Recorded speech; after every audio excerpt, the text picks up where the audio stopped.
Bismillahirrahmanirrahim. Alhamdulillahirabbil alamin.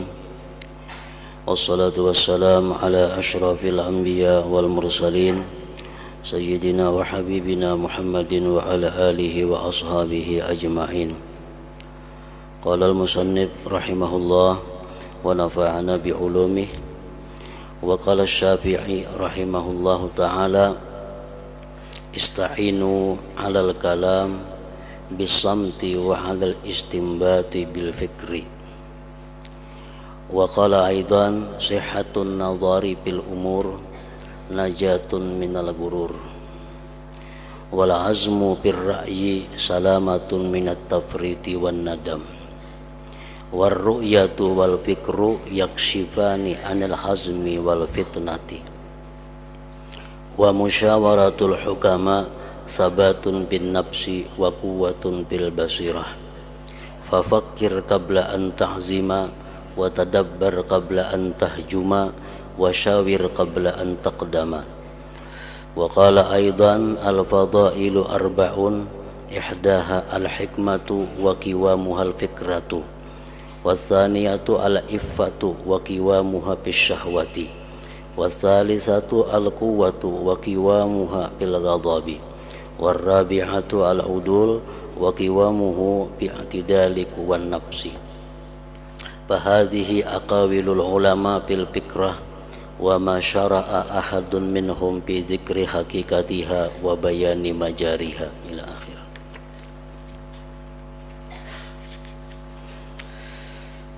Makna daripada kalam al-Imam Al-Ghazali rahimahullah wa nafa'ana bi ulumi.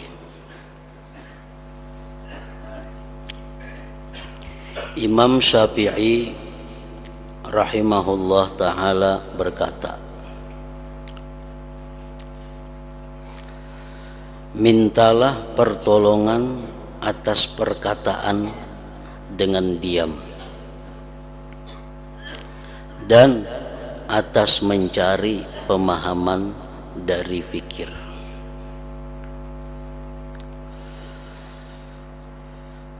Nah, di sini Imam Syafi'i rahimahullah mengatakan bahwa orang-orang yang biasanya banyak perkataan disuruh beliau minta pertolongan dengan diam.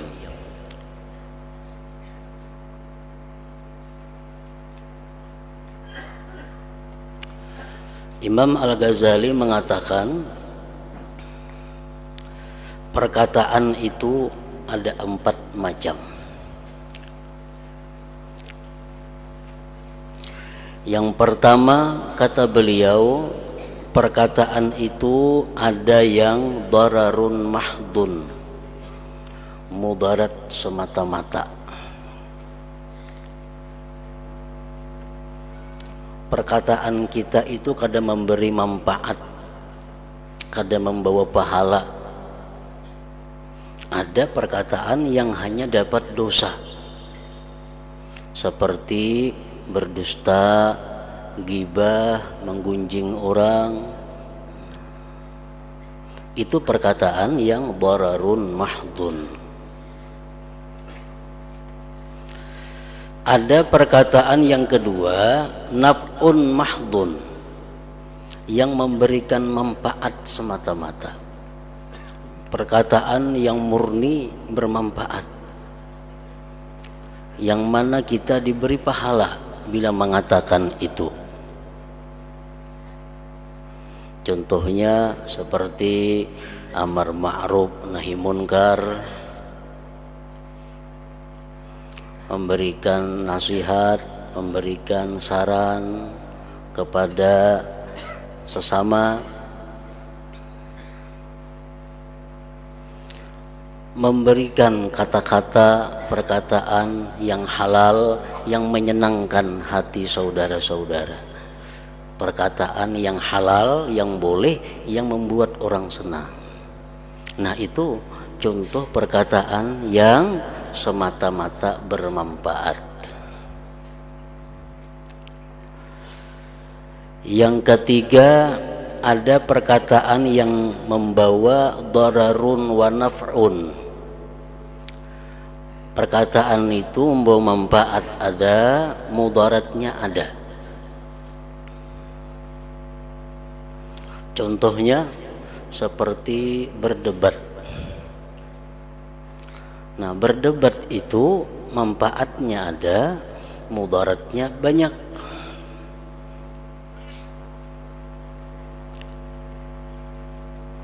Dan kebiasaannya lebih banyak mudarat daripada manfaat.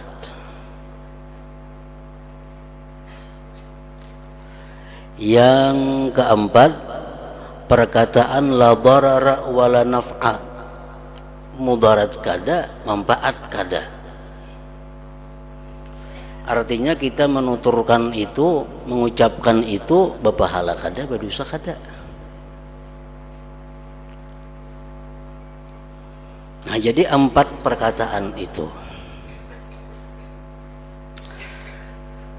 Lalu hukumnya pun kada sama. Perkataan yang semata-mata membawa mudarat seperti dusta, ghibah, anjur atar, itu wajib kita tinggalkan. Wajib kita diam daripada berkata-kata seperti itu.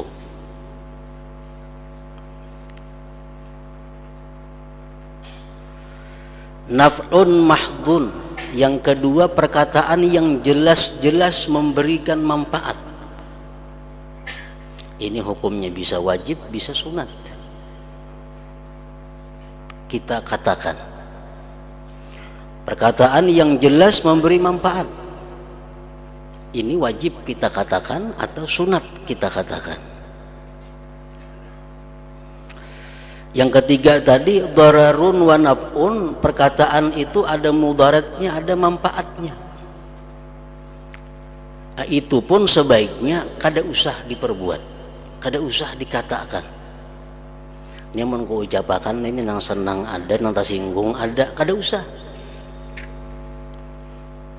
Tamu ada 10, mun ku ucapakan 5 nang senang, tapi 5 nang sakit hati. Nah, kada usah diucapkan. Yang keempat, perkataan yang tidak ada mudarat, tidak ada manfaat, itu pun jangan diucapkan juga. Kenapa? Karena bila kita ucapkan akan mempersulit, memperlambat kita dihisab nanti di akhirat oleh Allah Subhanahu wa ta'ala.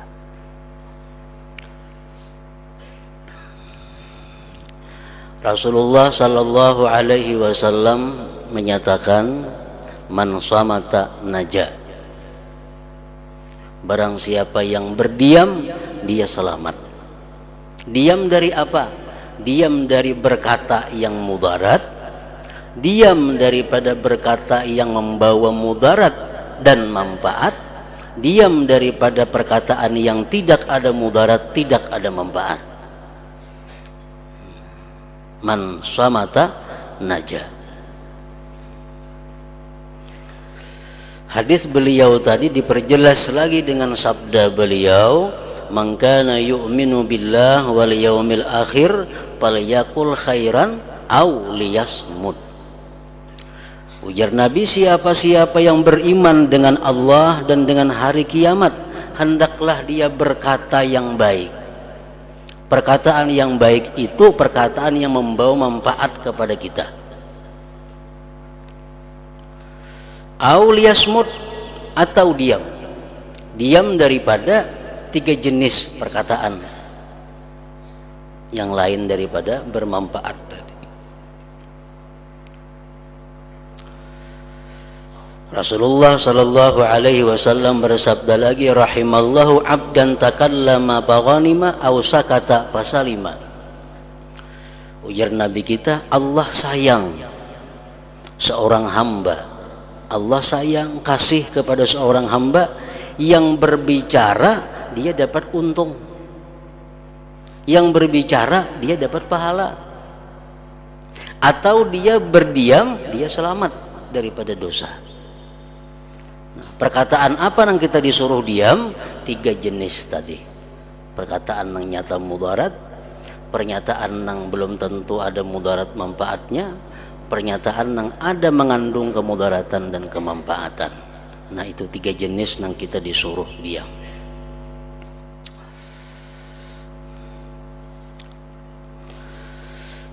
Beliau bersabda lagi, ala ukhbirukum bi aisaril ibadah wa ahwaniha 'alal badan, as-samtu wa husnul khuluq. Hakun laja Nabi ikam kepada hakan ibadah yang paling nyaman. Awak adalah apa? Apa ibadahnya? Diam. Berdiam. Dapat pahala. Ibadah yang paling mudah, ibadah yang paling ringan atas awak kita, atas badan kita adalah diam dan baik budi pekerti.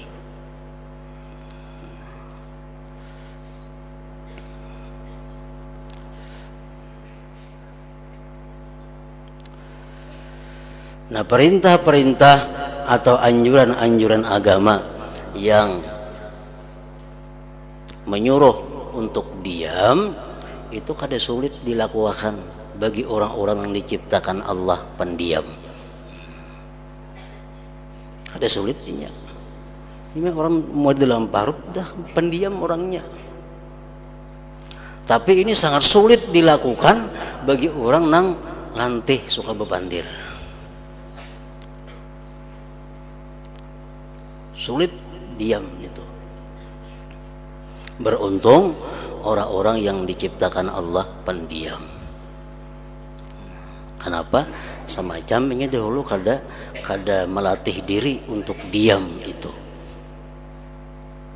Keuntungan orang diam ini, pertama, ini kada banyak dihisap di akhirat dengan kata-katanya.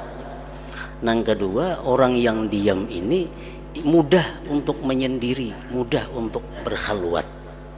Orang yang pendiam itu mudah untuk berkhalwat. Nya kada mau rasa sepi, kesepian, kada mau orang pendiam tuh. Ini sepi berdahulu sudah. Nah, orang-orang nang pamandir, nang lantih ini nang mau sunyi. Kenapa? Bahan banyak pecang dikalawarakan, kawan kada ada. Lalu pas itu kamari mencari kawan, ada orang singgah pandir.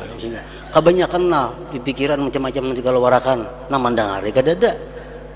Lalu sunyi, sepi.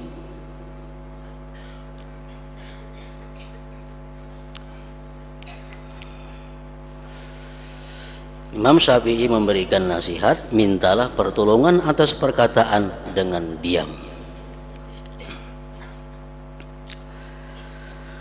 Dan atas mencari pemahaman dari berpikir.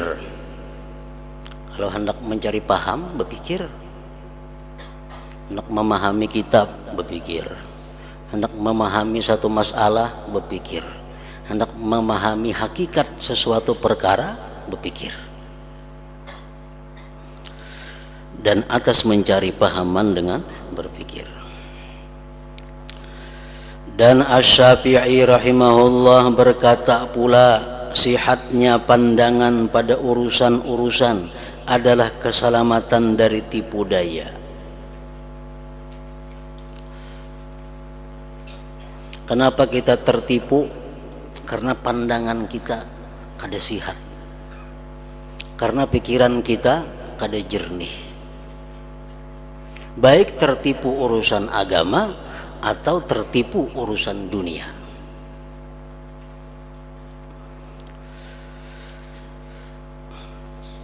Dan keteguhan dalam pendapat adalah keselamatan dari keteliduran dan penyesalan. Dan pertimbangan dan pikiran dapat membuka bacaannya.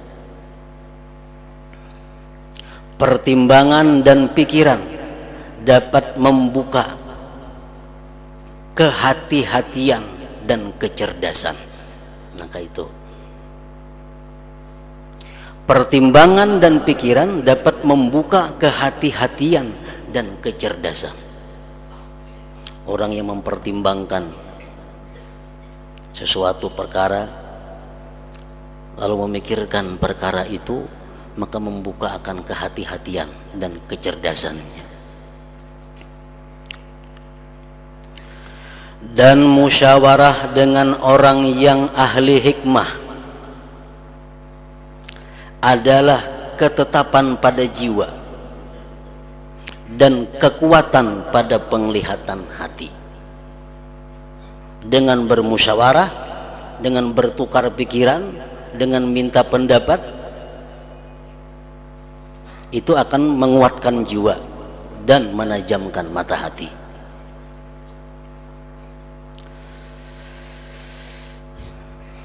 Imam Syafi'i masih berkata, maka pikirlah sebelum kamu mencita-cita.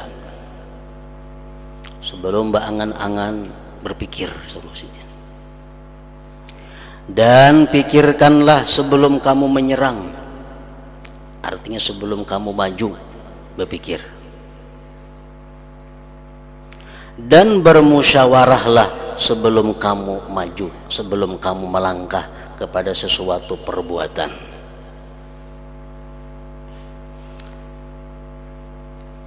Musyawarah artinya bertukar pikiran atau minta pendapat.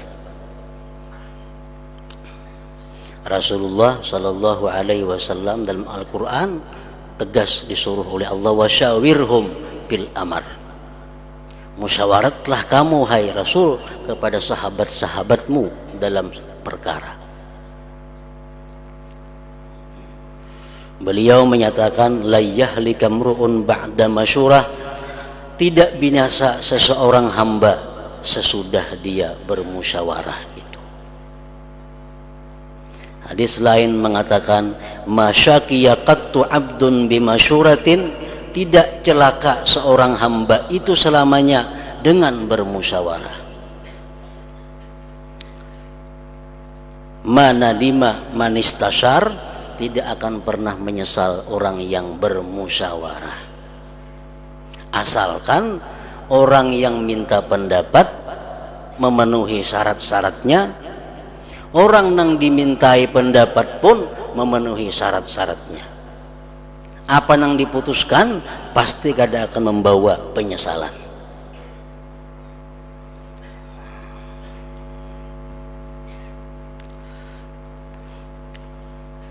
Jadi sebelum kita minta pendapat kepada seseorang, kita mesti mengetahui dulu orang itu apakah patut untuk dimusyawarah atau kada. Apakah pada diri orang itu cukup syarat untuk jadi mustasyar, jadi orang yang memberi saran, jadi orang yang memberi petunjuk. Nah itu yang perlu kita ketahui. Imam Sufyan Ats-Tsauri mengatakan, liyakun ahlu masyuratika ahlat taqwa wal amanah. Itu syarat pertama. Orang yang engkau musyawarahi itu mesti takwa dan amanah. Itu syarat mutlak. Baik yang kita musyawarahkan urusan dunia atau kita musyawarahkan masalah agama, syarat mutlak yang dimusyawarahi itu orangnya takwa dan amanah.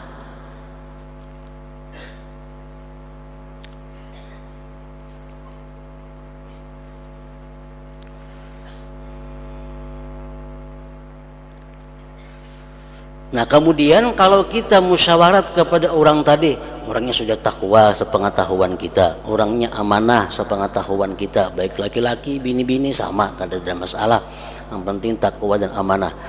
Kemudian kalau kita ingin minta pendapat tentang masalah yang berhubungan dengan agama,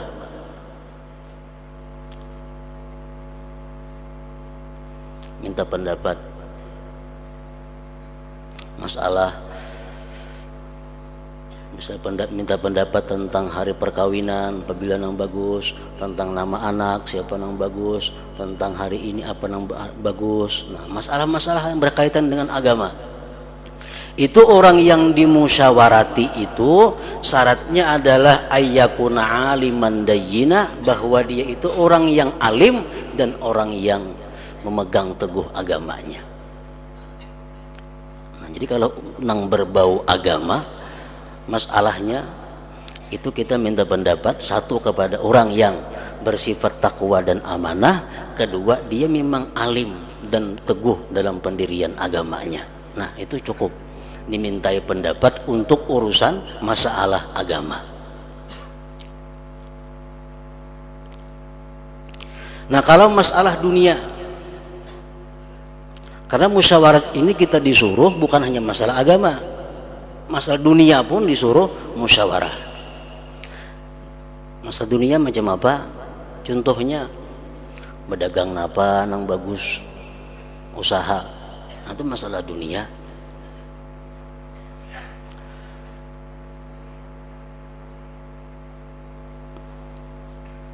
Apakah baik berumah aja kah, baik bernurih aja kah, baik berdagang kah, berdagang napa nang bagus digawi. Nah, itu minta musyawarah kepada siapa orangnya. Syarat yang pertama orangnya mesti takwa dan amanah, tadi itu mutlak sudah.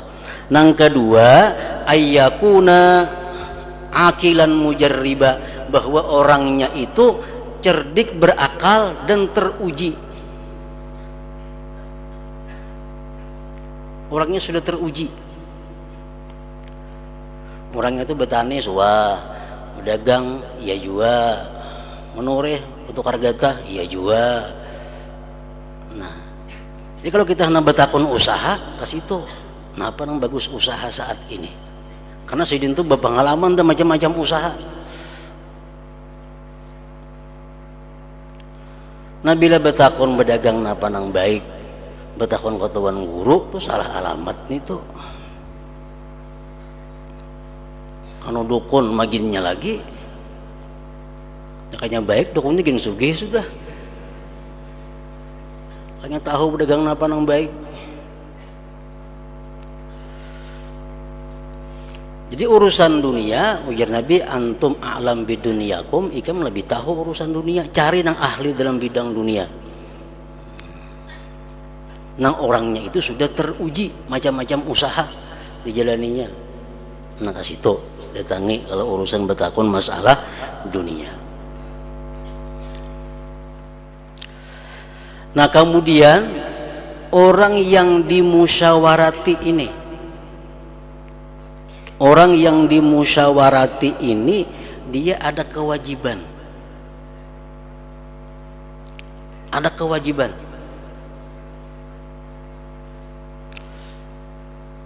Yang pertama kewajibannya apa? Orang yang dimusyawarah ini an la yabsuwa mastusyira fihi li'annahu sirrul mustasyir, bahwa dia tidak boleh membuka, kada boleh membuka yang dimusyawarahkan padanya, karena itu merupakan rahasia orang nang minta pendapat. Kada boleh dibuka. Walau lawan bini kada boleh dibuka.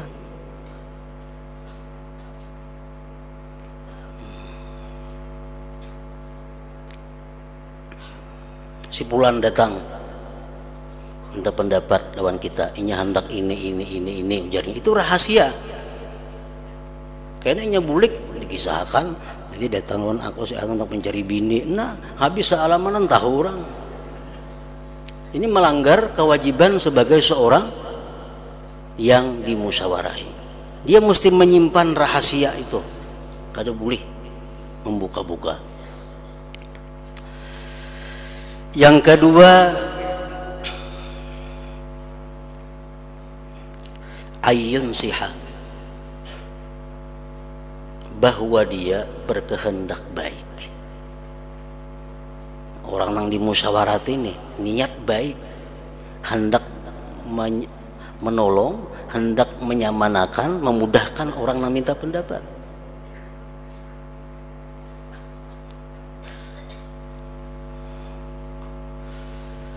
Yang ketiga ayatawaffa sidqa,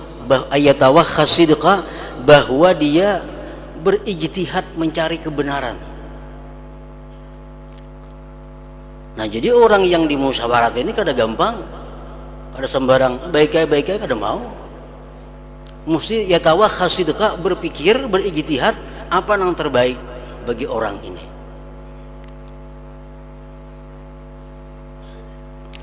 Yang keempat, ayyushira fil umur allati ya'rifuha aw yujarribuha, bahwa dia memberikan petunjuk kepada orang yang minta saran itu perkara yang dia ketahui atau yang dia sudah mengujinya. Inya sudah menguji atau inya mengetahui, nah itu yang diberikan petunjuk. Sesuatu yang seorang belum jelas baik buruknya dan kada pernah mengujinya, itu kada boleh disaranakan lawan orang yang minta saran, kada boleh. Seorang kada biasa berdagang kain umpamanya, kada biasa. Orang minta pendapat dua kita, mau berdagang kain, nah kada kawan itu. Seorang kada biasa berdagang kain, itu harus yujarribuha. Nah, yang kelima, ayyukhlisa lillahi ta'ala, bahwa dia itu ikhlas karena Allah memberikan saran itu. Atau kewajiban orang-orang yang minta yang dimintai pendapat tadi. Pertama, merahasiakan orang yang minta pendapat tadi. Yang kedua, dia bujur-bujur bermaksud baik dengan sarannya. Yang ketiga, dia mengusahakan kebenaran. Yang keempat, dia memberikan saran yang sudah dia ketahui dan atau yang dia uji. Yang kelima, dia ikhlas.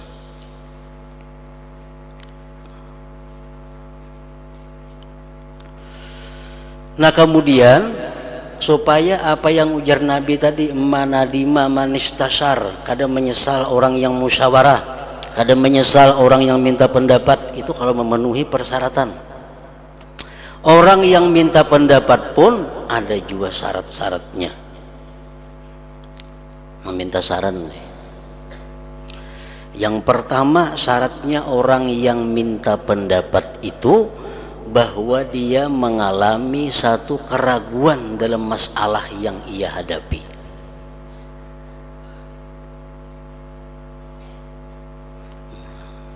Ini ragu-ragu.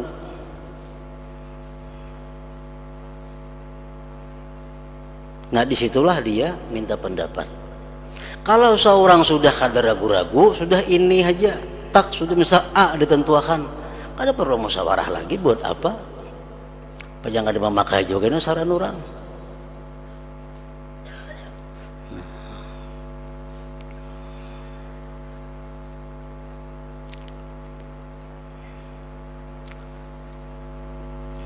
Mesti belum ada keputusan apakah hendak ke sini atau ke sana, kada ada, nah kemana kada jelas, lalu minta pendapat. Nah,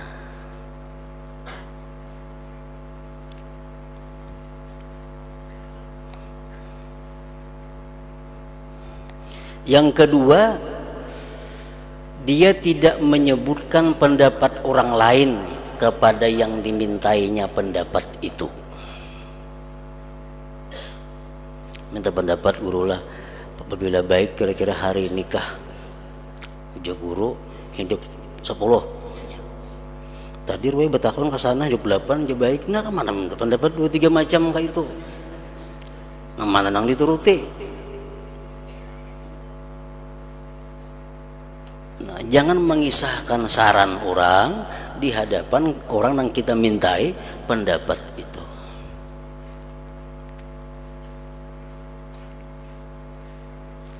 Nah, yang ketiga, syaratnya orang yang minta saran itu benar-benar ingin mendapatkan yang terbaik dari musyawarat itu, dari minta pendapat itu.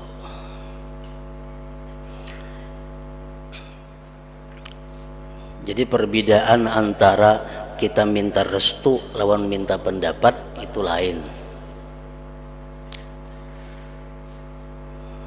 Minta restu contohnya, ulun bisi anak lahir laki-laki, nah ulun ngarani inya Muhammad Nur umpamanya, jadi tolong doakan ini anak Muhammad Nur. Nah itu minta dukungan, minta doa anaknya ini Muhammad Nur. Bagus nih tuh, minta dukungan, minta doa. Ada minta pendapat itu, orang ada anak laki-laki ngarannya siapa, ulahkan. Nah itu minta pendapat ngarannya, minta ulahkan. Jangan imbah dibari ada apa rencana ngaran Muhammad Nur ya pulang. Itu ngarannya ampun saurang junang. Iyanya apa ya minta pendapat, ampun saurang juga dikajal itu.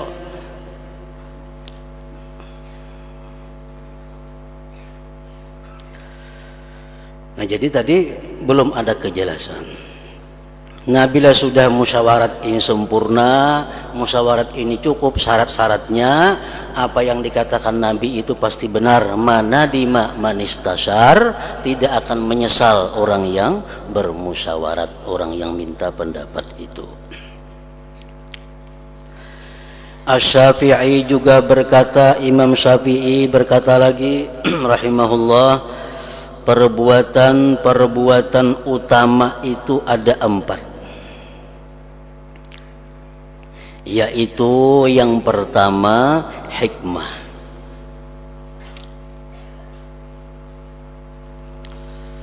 Bermacam-macam pengertiannya hikmah ini. Ada yang mengatakan ilmu, ada yang mengatakan ilmu dan amal, ada macam-macam. Cuma yang dimaksud di sini adalah hikmah itu halatun lin nafsi biha yudrikus shawab anil khata'.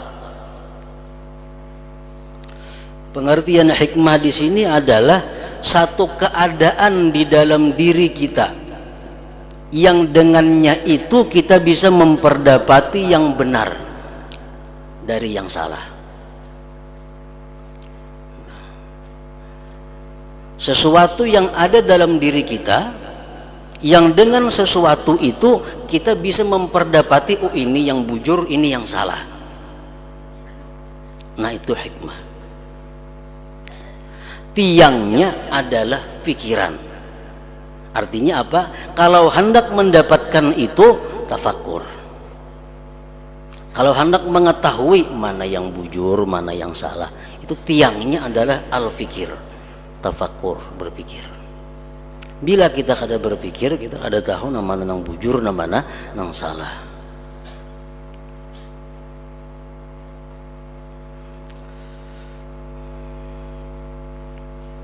Yang kedua, iffah.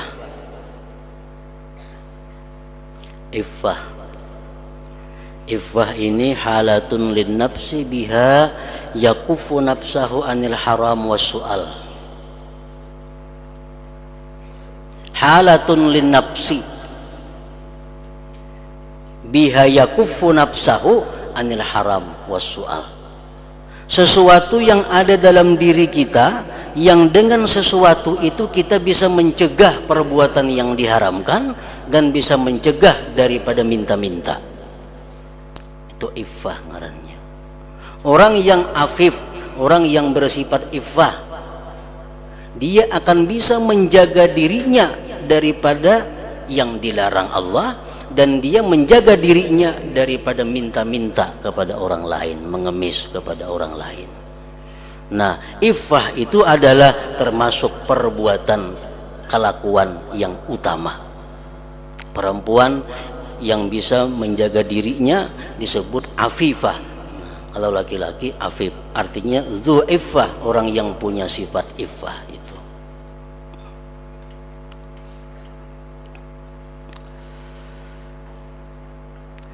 Tiangnya adalah pada nafsu syahwat, artinya pada meninggalkan nafsu syahwat.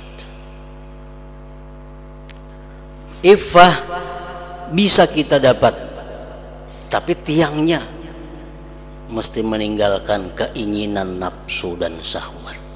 Orang yang dikendalikan nafsu dan syahwat kada akan bisa mencegah dirinya dari yang diharamkan Allah. Orang yang kada bisa mengendalikan nafsu syahwatnya kada akan bisa menahan diri daripada minta-minta. Jadi kalau hendak dapat sesuatu yang tadi disebut hikmah, tafakur. Sesuatu yang mulia yang ingin kita dapati iffah, mestinya kita meninggalkan nafsu dan syahwat. Bila kita kalau mengendalikan nafsu kita, syahwat kita, sifat iffah itu gampang didapat.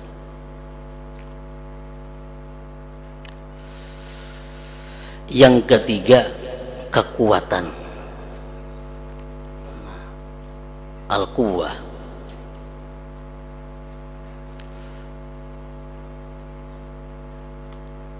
Allah suka orang mukmin yang kuat.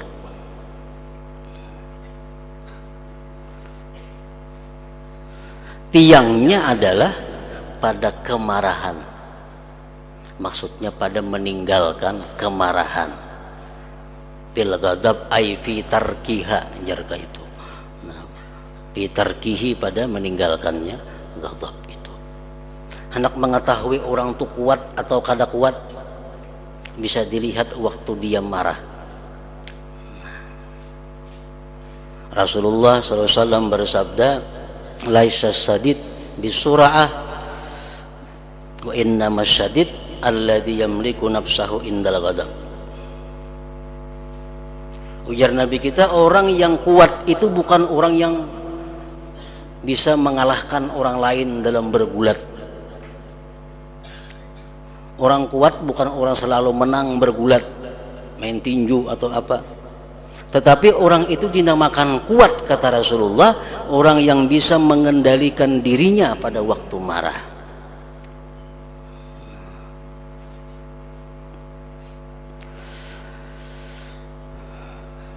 Jadi untuk mendapatkan perbuatan atau kelakuan yang bernama kekuatan tadi, tiangnya adalah pada meninggalkan kemarahan yang di luar syara. Nah, kemarahan yang di luar syariat.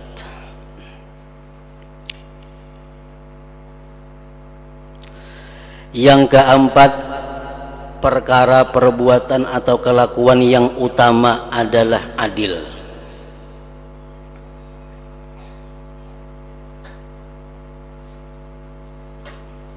Tiangnya adalah pada kelurusan kekuatan diri.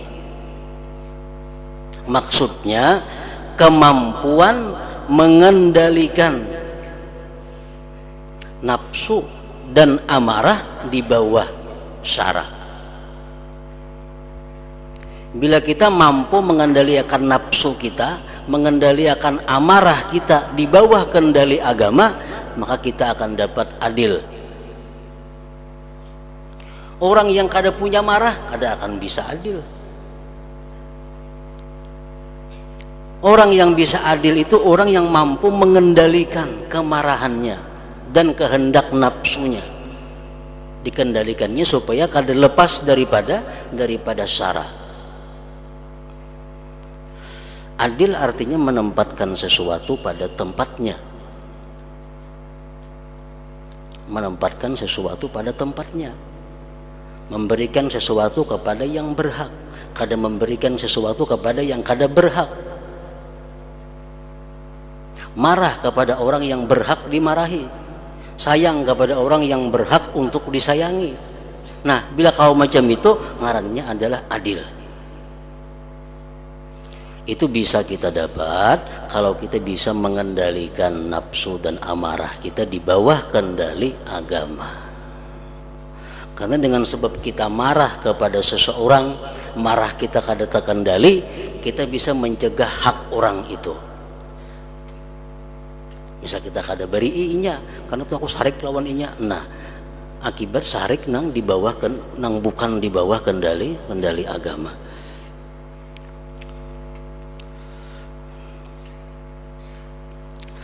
Nah, maka inilah perkataan-perkataan para ulama tentang pikiran, tentang tafakur.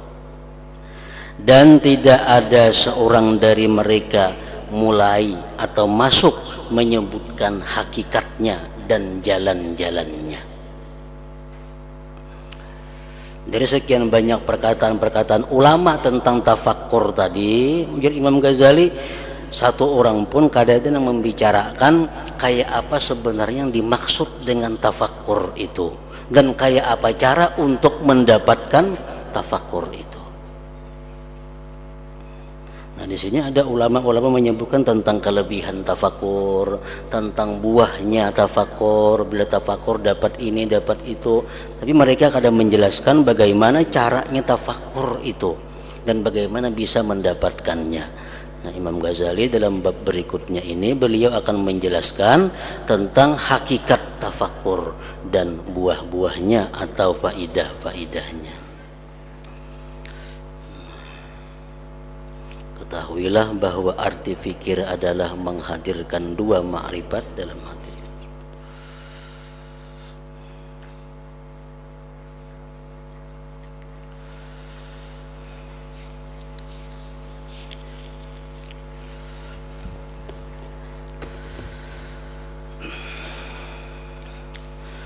Afdhalu dzikri fa'lam annahu la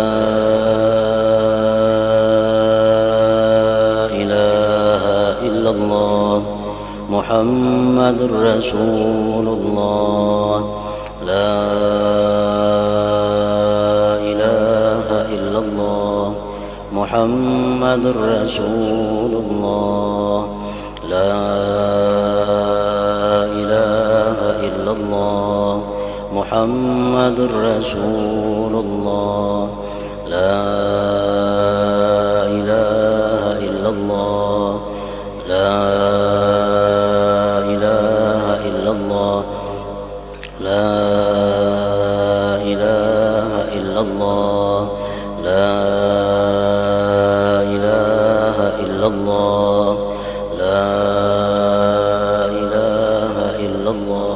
Allahu Allah, Allahu Allah, Allahu Allah, Allahu Allah, Allahu Allah, Allahu Allah, Allahu Allah, Allahu Allah, Allahu Allah, Allahu Allah, Allahu Allah, Allahu Allah,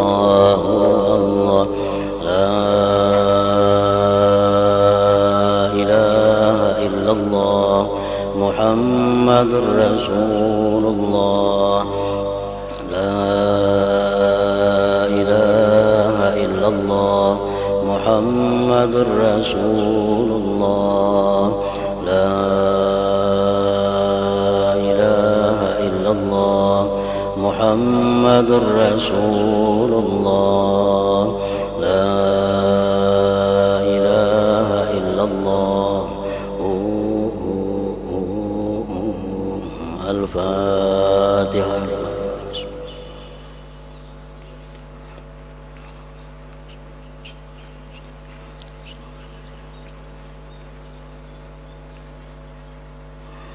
فيا أيها الراجون منه شفاعة صلوا عليه وسلموا تسليما اللهم صل وسلم وبارك